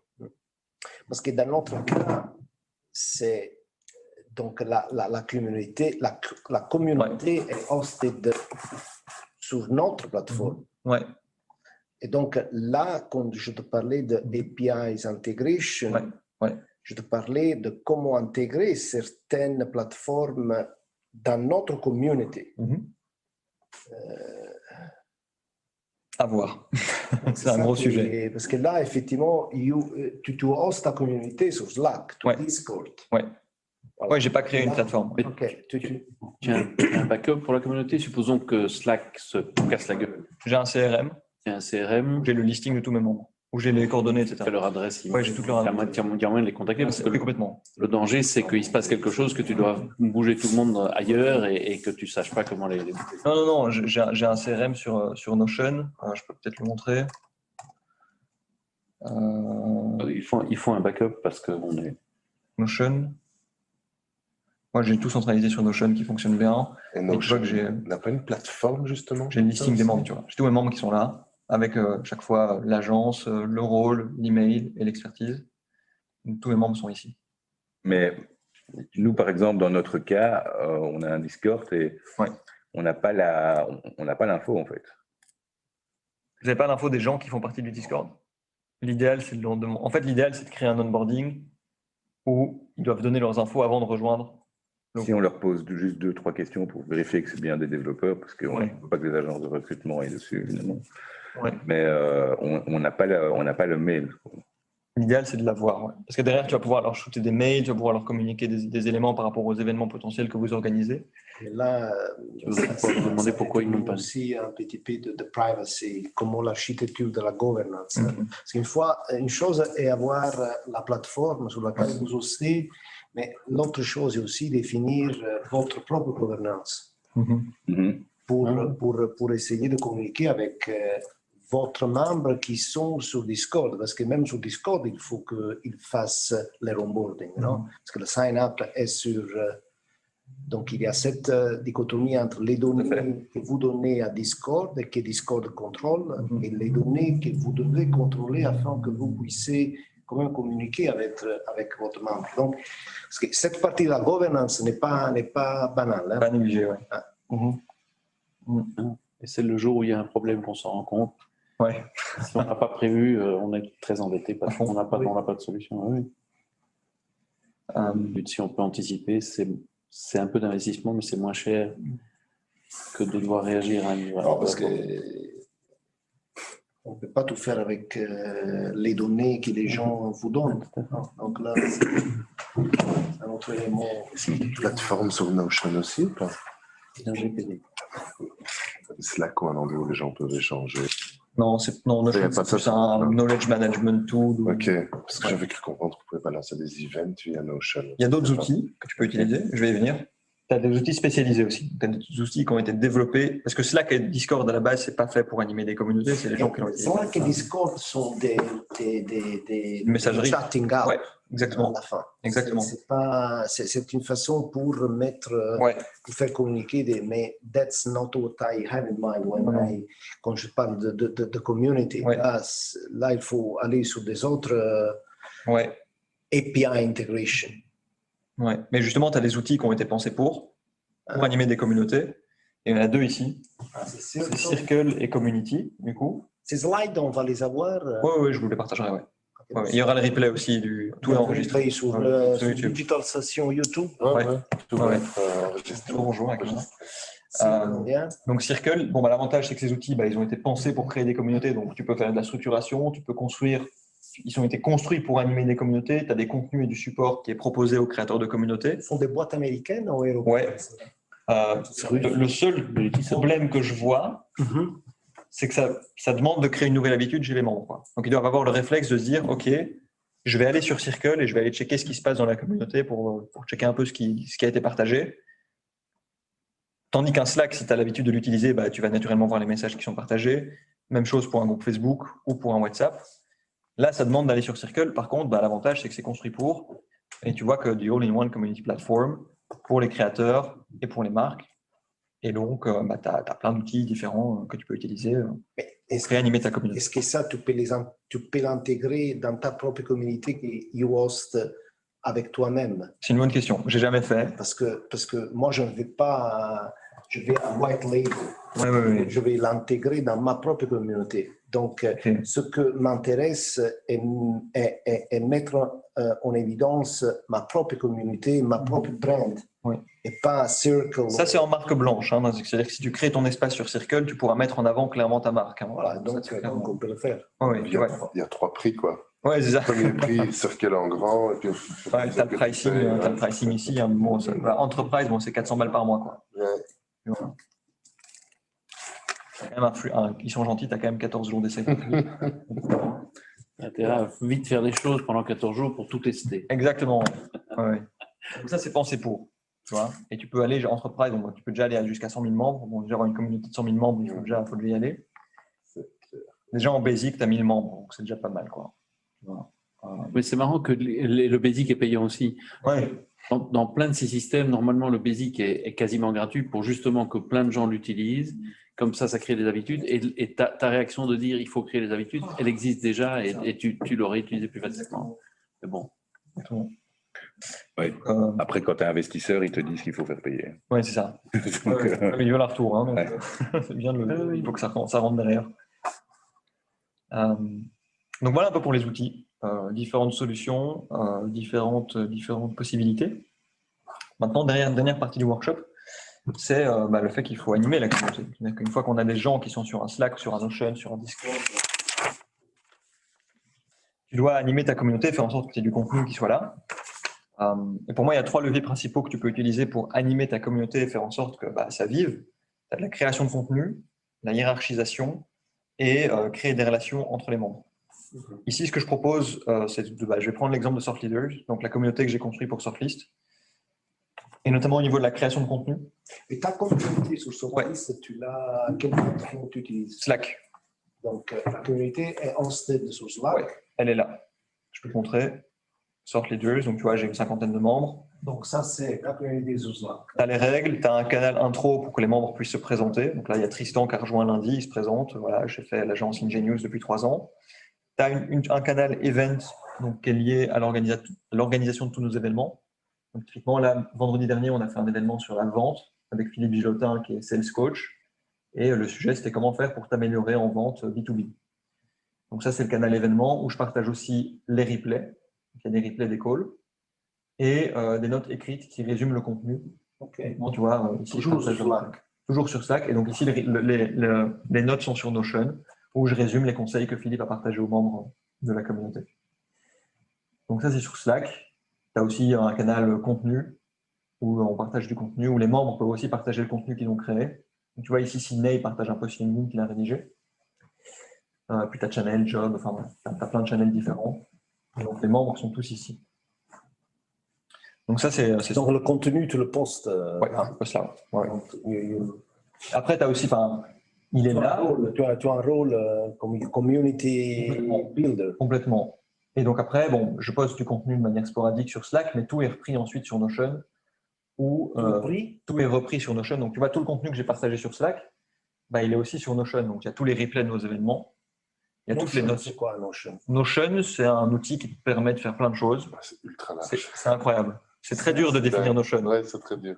Mais tu peux faire plein de trucs avec. C'est un deuxième cerveau, en fait. C'est une bibliothèque, c'est une réserve de ressources. C'est un Notion, c'est un outil partagé ou c'est un outil personnel? Tu peux faire les deux. Tu peux créer des espaces partagés avec d'autres gens. Tu peux l'utiliser personnellement. Tu peux mettre ta liste de courses. Tu peux faire ton budget. Tu peux faire une calendrier de contenu. Tu peux faire un calendrier éditorial. Tu peux faire... Nous, on avait Jira, Confluence avant. On utilise ça. Ouais, mais Notion, c'est dingue. Donc ça, c'est un peu là où j'anime la communauté. En fait, quand tu crées une communauté, ouais. tu crées aussi une marque nouvelle, même si on voit que c'est relié à Sortlist. Ouais. On appelle ça Sortleader. Ouais. Il y a la même chose, je crois que sur... je ne sais plus lequel. CFO Connect. Tu mets pas forcément, tu crées pas une nouvelle marque, mais... c'est un produit dans le produit. Hein. Voilà, c'est ça. Donc, par exemple, c'est pas relié à ton site internet, je suppose. Tu vois, il y a plein... Il y a justement des choses à faire ou ne pas faire. Là, c'est fait exprès. Il faut vraiment créer quelque chose à part. Ou au contraire, parce que le but aussi, soit faire de l'acquisition, soit... Donc, elle est où la limite et comment il faut jouer là-dessus? Moi, je me suis beaucoup inspiré de Spendesk. Donc, je me suis beaucoup inspiré du travail de Faustine qui en gros, a fait CFO Connect, une communauté par Spendesk. Donc, montrer que c'est Spendesk qui sponsorise un peu le groupe. Mais derrière, l'offre CFO Connect est bien différente. Donc, tu peux créer un lien, montrer effectivement quelle est l'entreprise qui est à l'origine de la communauté, mais derrière, c'est vraiment un produit à part entière. Quoi. Tu vois. Et donc, vous allez le monétiser en plus. Ça va être monétisé à bout d'un moment. Et ceux qui sont dedans aujourd'hui, qui ne payent pas Ça restera gratuit. Okay. Ça, c'est moi qui l'ai décidé parce qu'en fait, la communauté, tu l'as co-construit avec tes membres. Tu ne construis pas ta communauté pour les membres, tu l'as construit avec eux. Et moi, j'ai des gens qui sont investis, tu vois. J'ai des gens qui sont investis sur Slack. Et c'est grâce à eux que ça marche, tu vois. Enfin, Sydney, voilà, il poste un truc, il répond. J-Ed, je le tag, il répond aussi par une petite réaction. Dans le contenu, tu as Sabina qui me répond ici. Dans le canal d'introduction, il y a souvent… où est-ce qu'il est? Tu as souvent Kylian qui va répondre et qui va souhaiter la bienvenue. Sydney aussi, il répond. Donc, je ne peux pas créer la communauté tout seul, tu vois. J'ai besoin d'eux pour que ça marche. Eux, ils sont investis dès le début. Kylian, il est là depuis le tout début. C'est l'un des premiers membres. Si la communauté en est là aujourd'hui, c'est en partie aussi grâce à lui. Je ne vais pas aller le faire payer après parce qu'il s'investit, tu vois. Et c'est en français, le problème de la langue, parce que là, je vois que c'est en français. Ouais. Vous êtes quand même international. Ouais. Alors, on a commencé en français et on va répliquer en anglais pour l'Allemagne, les Pays-Bas, le Royaume-Uni, MENA, et ensuite on verra pour l'espagnol plus tard. Mais donc, ce sera sur le même Slack, ce sera toujours ce Slack-là, mais tu auras des sous-communautés, donc une sous-communauté française, une sous-communauté anglophone, une sous-communauté espagnole. Et NL, néerlandaise potentiellement. Tous les néerlandophones parlent anglais, donc ça ne les intéresse pas toujours d'être dans une communauté néerlandophone. C'est juste les Français et les Espagnols où il faut que ce soit en langue native. Pour le reste, ça peut être en anglais, ça ne pose pas trop de soucis. Ils préfèrent, d'habitude, les anglophones et tous les gens qui parlent anglais préfèrent être avec dans ce secteur-là, tout le monde parle anglais, quoi. Oui, c'est ça. Mais pourquoi pas avoir pris en anglais directement parce que nous c'est plus compliqué pour le marché français. Ok. Ouais. Est-ce que potentiellement tes 50 membres maintenant, parce que ça va continuer à se développer, la communauté, donc tu peux eux leur faire free forever et créer des 50 super admins avec qui tu vas continuer à développer et à un moment, mettez une limite et vous faites tous les nouveaux membres à partir de maintenant doivent payer. C'est ce qui va se passer. On est bien d'accord. Ça, c'est à partir du moment où tu crées vraiment une valeur ajoutée. Puisque c'est ça. Enfin, au début, c'est compliqué. La construction, ça.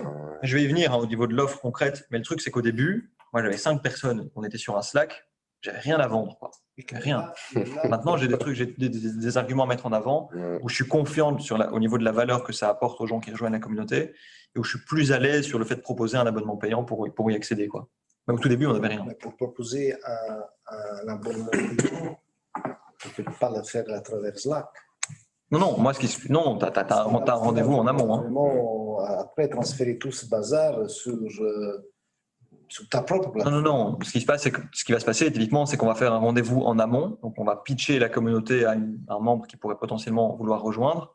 On va dire, voilà, si tu veux rejoindre, c'est ce prix-là. On t'ajoute sur Slack et derrière, tu reçois une facture pour payer ton abonnement et payer ton membership, en gros. Et puis, à un moment, il te développe une forme... c'est ça.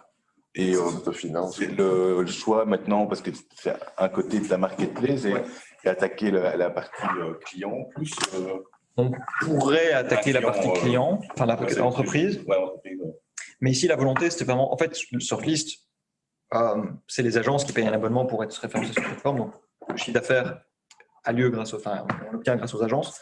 Et la volonté, c'était vraiment de leur proposer un service en plus, proposer une offre en plus pour diversifier les sources de revenus de la boîte. Et la volonté est là, en fait. C'est pour ça qu'on s'est adressé aux agences. Parce que c'est nos véritables clients. Après, on pourrait imaginer créer une communauté pour des directeurs marketing. Tu as déjà beaucoup de communautés qui existent pour les directeurs marketing, en vrai. Tandis qu'une communauté de directeurs d'agence, c'est déjà un peu plus rare. Oui. C'est un peu ça la motivation. Ouais. Ouais. Les agences qui ne sont pas clientes, le directeur pourrait quand même être membre de la communauté parce que ça pourrait l'intéresser. Donc, ça permet de. Complètement. Le jour où il change d'agence, il peut rejoindre. Enfin, c'est. Exactement. Et à quel moment tu vas estimer, tu as des KPIs pour dire, voilà, on passe en payant? Moi, là, maintenant, je pense que ça va venir tout doucement, là. Parce qu'on a une offre qui est vraiment large. On a plusieurs segments. Et donc là, ça va arriver, à mon avis, courant du mois d'avril. Ouais. On a une 50aine de membres. La communauté est à 6 mois. On a des arguments à mettre en avant. Donc, ça. Et là, pour faire ce que tu as fait jusqu'à présent, je ne sais pas si tu peux me le dire, mais tu avais quoi comme budget pour faire ça? Je n'avais pas de budget. Zéro. J'ai investi 0. Ouais. Tout ce que tu as fait là Enfin, j'ai un abonnement. Oui, alors attends, évidemment, j'ai du temps, effectivement, donc il y a mon salaire. Mais j'ai un abonnement Notion qui coûte $8 par mois, parce que je suis arrivé au bout de l'essai gratuit. Mais c'est tout. Et la formation. Et la formation, ouais. Voilà. Tous les contenus, toutes les choses, c'est toi qui les as. Moi qui m'en occupe, ouais. Qui t'en occupe. Les intervenants que tu as organisés. C'est ça. T'as pas eu d'event avec des boissons, des trucs. Pas encore. Là, il y a les membres, c'est ça qui est bon, c'est que les membres commencent à réclamer des événements physiques. Et qui veulent le faire chez eux. Ils veulent le faire chez eux. J'ai reçu un mail d'Audrey, qui est le directeur de l'agence Hilarious, qui m'a clairement proposé, on fait un petit déj au bureau. Mais il faut qu'on trouve un concept parce que on va pas juste venir manger des pains au chocolat ensemble. Il faut quand même qu'on ait un concept. Mais il faut une thématique. Il faut une thématique, exactement. Donc on est en réflexion là-dessus, ouais. Et là, ta communauté, ils sont aussi un peu concurrents les uns les autres, non? Ouais. C'est une crainte que j'avais au début. Je me suis dit, punaise, ils vont pas vouloir se parler, ça va être la guerre. Et en fait, pas du tout. Les gens, ils sont chauds parler, ils sont chauds échanger les uns avec les autres. Je vais essayer de te retrouver le message. C'est peut-être un peu haut. Voilà, typiquement ici, Constance, elle a une agence qui est spécialisée en Amazon. Elle a souvent des clients qui lui demandent de l'accompagnement en social media, ou influence, sauf qu'elle n'a pas ses compétences en interne, puisqu'elle est spécialisée en Amazon. Et donc, elle demande, est-ce qu'il y a des agences qui peuvent m'aider, que je pourrais recommander au UK, France, Allemagne, n'hésitez pas à me contacter. Et moi, derrière, je l'ai mis en relation avec Julie, qui est une agence social media, et Thomas, qui est une agence influence. Et Julie et Constance, maintenant, elles ont commencé à bosser ensemble. Parce qu'elles trouvent des synergies et elles sont complémentaires sur certaines compétences qu'elles n'ont pas forcément en interne. C'est un exemple. Là, tu n'es pas en train de faire concurrence à ton propre service, en fait, quelque part, là? Pas spécialement. Pas spécialement, parce que typiquement, une Julie, elle est inscrite sur Sortlist pour trouver des clients qui vont lui demander des services en social media. Donc, ça améliore le tout, je pense. Ouais, c'est vertueux, quoi. Oui. Mais ça la fidélise aussi, puisque Sortlist lui rend le service qu'elle attend, ça lui amène d'autres clients par une autre voie, et voilà. Donc il faut. Oui, c'est ça la même question. Donc, c'est-à-dire que pour être membre, client en Sortlist. Non, justement. Pas encore. Encore. Pas encore, mais ça va venir. Enfin, même, en fait, pour l'instant, c'est gratuit, mais maintenant, ça va devenir payant. Donc, tu seras de toute façon client shortlist puisque tu accèdes à la communauté et tu payes un abonnement payant. Il paye combien? C'est quoi le member fee? Ici, là? Non, là, c'est gratuit, tu me dis. Au moment où ça passera payant ou... oui, par exemple, ça. Et maintenant, combien Thomas paye chez toi? Si moi, demain, j'avais une agence de com. Ouais, tu as différentes choses. On peut aller sur la... Hop, on est sur la page pricing de shortlist. Parce que moi, je pensais que c'était gratuit pour eux et qu'en fait, vous preniez un fee quand il y avait le deal qui se faisait. Ça, c'est le pricing. Donc, en gros, tu as plusieurs modules. En fait. Donc, tu peux vraiment faire ton abonnement à la carte. Donc, tu as un module branding, un module visibilité, un module génération de leads, un module agency intelligence. Pour chaque module, tu as différents types de niveaux. Donc, tu as le gratuit, basic, advanced, master. Et effectivement, au plus tu vas vers le master, au plus tu as accès à davantage, au plus le prix est élevé. Donc, typiquement, moi, si je veux, admettons, moi, je veux un abonnement branding master et je veux de la génération de leads, ça va me coûter 918 € par mois. Si je veux pas le master branding, je le veux en basique, ça me coûte 798 par mois. Et je peux éventuellement me rajouter un petit add-on. Typiquement, si je veux, je sais pas moi, je veux mettre une bannière sur le blog en plus, ça me met 250 € en paiement en plus. Je démarre et on est parti, quoi. Donc, c'est vraiment à la carte. Et après, au niveau de la communauté, ce qu'on va faire, et c'est déjà dans le pricing, ça va coûter 50 € par mois par personne. Et je trouve pas ça déconnant quand on compare à Traffic Think Tank et Pavillon, qui eux sont au double, en fait. Donc voilà, c'est ça qu'on va faire. De toute façon, tu verras bien les réactions des gens. On verra la réaction. Et si ça ne marche pas, c'est que c'est ton cher. Et si tu ne l'offres pas déjà ceux qui sont clients, en fait. C'est pas un avantage d'être déjà client. Si, c'est-à-dire que oui, ça aussi un truc. Donc en fait, tu as deux possibilités. Soit tu prends le module branding en master et tu as accès à la communauté, soit tu le prends juste en add-on tout seul, et là c'est 50 € par mois. Ok. Ouais. Et dans ta communauté, tu vas à un moment, tu as prévu de les renvoyer là, sur cette page-là, enfin pour les faire passer en payant ou... Ceux qui sont déjà là, non, les tout premiers. Oui, mais dans l'avenir, tu te dis que tu ne vas pas cibler forcément des personnes qui sont clients chez... Ah oui, là je les renverrai effectivement à cette page. C'est une génération. Est-ce que c'est prévu ou est-ce que c'est déconseillé? Parce que la communauté, dès que tu viens avec tes gros sabots vendre un truc, là, ils vont dire attends, c'est une fausse communauté. Enfin, c'est plus là pour. Comme ça, ok. Ce qui va se passer, en fait, c'est que soit les membres sont ajoutés manuellement, donc ils ont un call avec moi et je leur pitch le truc et puis je leur dis voilà, si tu veux rejoindre, c'est ce prix-là. Soit ils ont un abonnement, ils rejoignent sans avoir de call avec moi en amont. Évidemment, il y a un collègue qui aura validé que c'est un directeur d'agence parce qu'il y a des account managers qui sont là pour ça. Et ils peuvent s'inscrire à une session d'onboarding collective où ils vont découvrir tout ce que la communauté peut leur offrir, mais aussi rencontrer d'autres membres qui sont inscrits plus ou moins dans la même période. Donc, c'est un peu en mode rentrée des classes, d'autres personnes qui rejoignent la communauté au même moment. Et ça permet de faire un call d'onboarding avec 5, 6, 7, 8 nouveaux membres d'un coup, où là, ils comprennent exactement la valeur de la communauté. Donc, on en était dans la création de contenu. Je vais vite finir parce qu'il est tard. On avance dans le temps. En fait, moi, ce que je fais avec la communauté, il y a différents types de contenus que je crée. D'abord, il y a les événements privés. Donc ça, c'est en ligne. Je vais inviter un intervenant externe pour parler d'un sujet qui va être intéressant pour les membres de la communauté. Donc, on a fait un call avec Elsa, qui travaille chez Shaper. C'est une espèce de cabinet de recrutement New Age, où elle est venue expliquer comment faire pour attirer des talents, comment faire pour recruter les meilleures personnes, comment faire pour avoir de la rétention chez ses employés.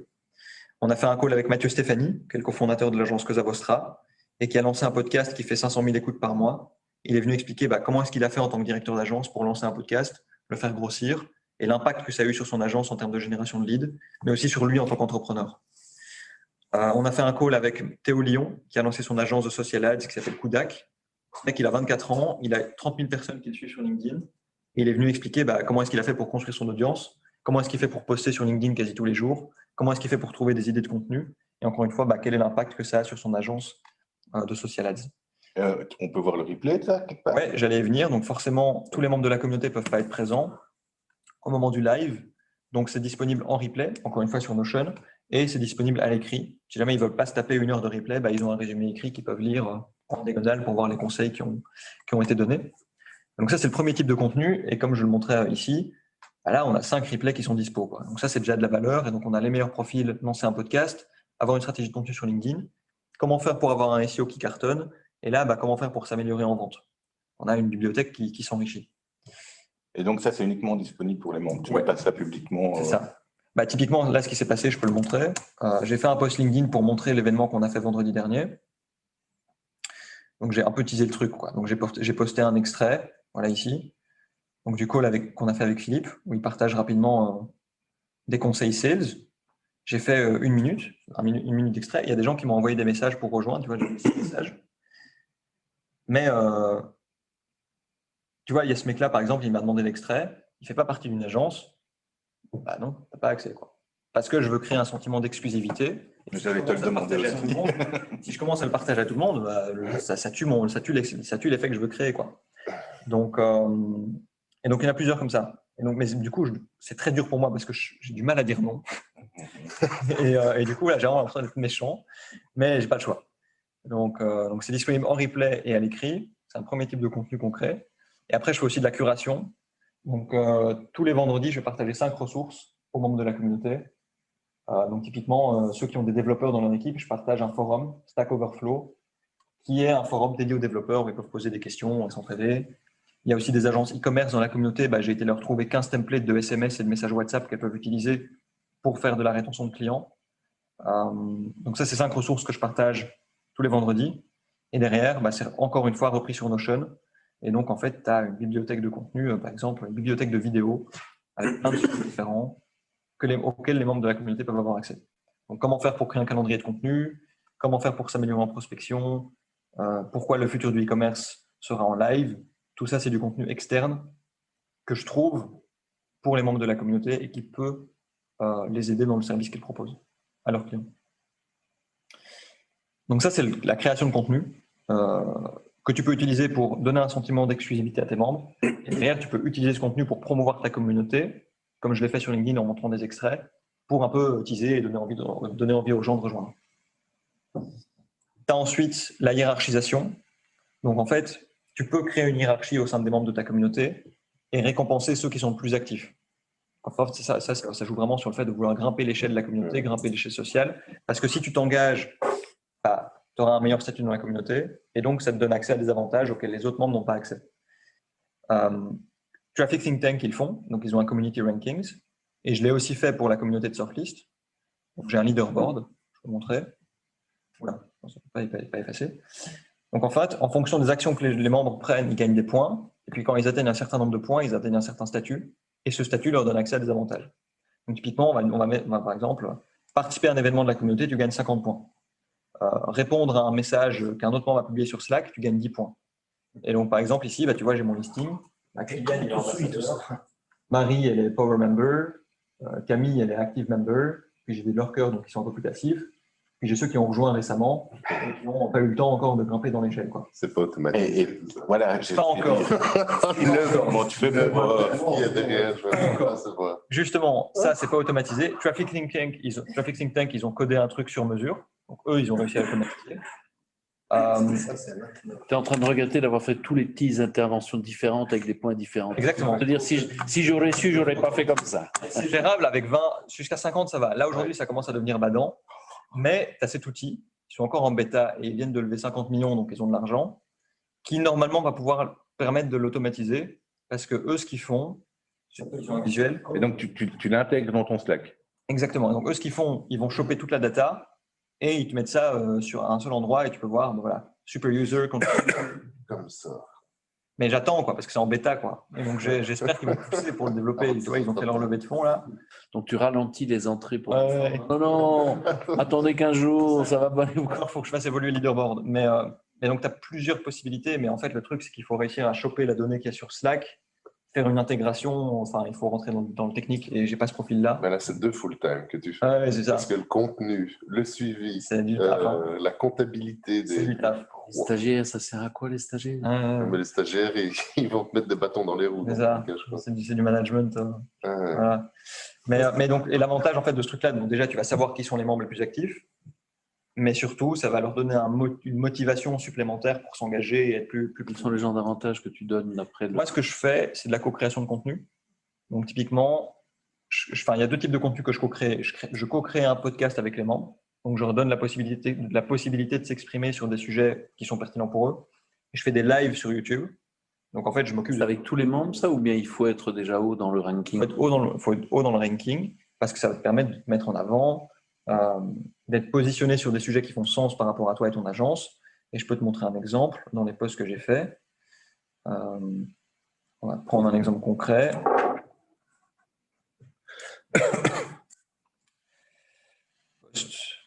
On va remonter un peu, parce qu'on va prendre celui qui a eu un peu de succès. Voilà, typiquement ici, j'ai fait un call avec Julie et Constance que je mentionnais. Bah, j'ai fait un post, ça leur a fait 1500 vues. J'ai fait un post avec ces 3 agences-là, donc Tanguy qui a l'agence 148, Marie qui a son agence Makeo, Julien de l'agence Valcuren, bah, ils ont fait 2600 vues. Bah, tout ça, c'est de la visibilité gratuite, parce que eux, ce qu'ils ont fait, ils sont juste venus dans un podcast, ils ont répondu à une question et c'est caisse. Bah, ça leur fait de la visibilité gratuite sur LinkedIn qui peut potentiellement donner lieu à des projets derrière pour leur agence.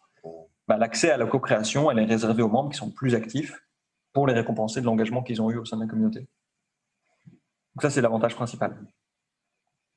Et dernière chose, bah, pour animer une communauté, bah, l'idéal, c'est de créer des relations entre les membres, s'assurer qu'ils parlent les uns avec les autres. Et moi, ça se passe assez souvent que je parle avec un membre et il me dit « Ah mais oui, mais j'ai parlé avec machin, on commence à travailler ensemble. » Et tout ça, c'est dans les coulisses. Moi, je ne le vois pas, c'est en message privé. Mais donc ça permet de compter sur les membres pour créer de l'animation. Tu vois, je reprends l'exemple, mais ici, dans contenu, bah, Sydney, il a posté un truc, très bien. C'est du travail en moins pour moi en termes d'animation. Il y a de l'animation qui se fait quasi toute seule, quoi. Donc ça, c'est la 3e manière pour moi d'animer la communauté et de faire en sorte qu'il y ait quelque chose qui se passe sur le Slack. Et donc, j'avais pris l'exemple de Constance. Il y a aussi l'exemple ici de Camille et de Thomas. Thomas, qui a son agence de marketing d'influence, il explique, voilà, je fais du marketing d'influence, je travaille avec tel type de marque et tel type d'influenceur. Bah, Camille de l'agence 148, elle recherche ce genre de compétences pour son agence et elle lui dit, voilà, je recherche pour un projet des compétences comme les tiennes, est-ce qu'on peut en discuter en MP ou par téléphone quand tu as quelques minutes?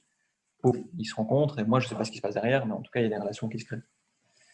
Donc voilà un peu pour le sujet, création de communauté. Il est 27, donc on est pile dans les temps. J'espère que ça vous a plu. N'hésitez pas. C'est très intéressant.